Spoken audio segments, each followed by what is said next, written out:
What was your experiences as mountaineering tour guide guiding a climbers? May na-experience mo sir nga naga-guide ka sa mga nagaano pud sa taas.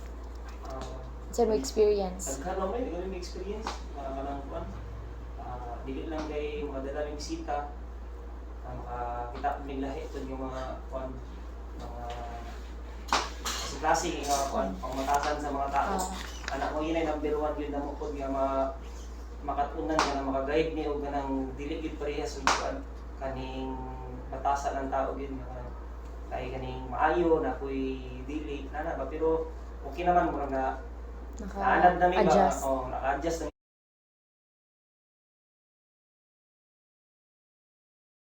sa mga inaanak. Experience, daghan kaayo yun, yung ulang. Tama ko yung ingon nga, dahil batasan, you have to adjust to that kind of attitudes, and then you make new friends along the way. Sometimes katong mga friends, taga Luzon o taga Laing Nasod, they have to invite you to go there, iblihon kanila, tuon kanila Manila, ay bahala nimo.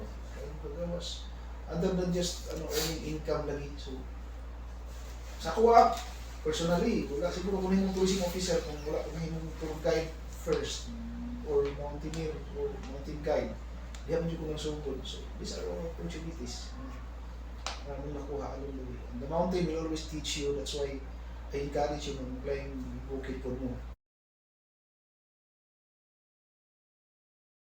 Saka na ba mo? Wala pa sir, puhon sir. Ninyo? Kaya mo man yung study, try din ako sir. Daghan pa kayo experience, di na lang masulti ka ng paghahanap. Okay, next sub-question.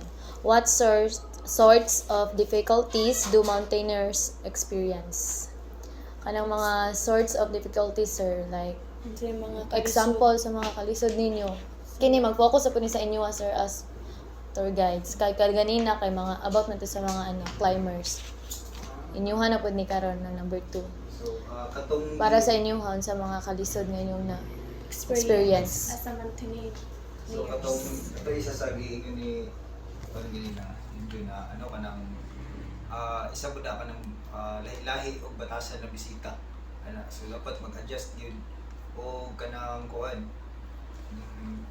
Ang kanang preparation and kanang bangko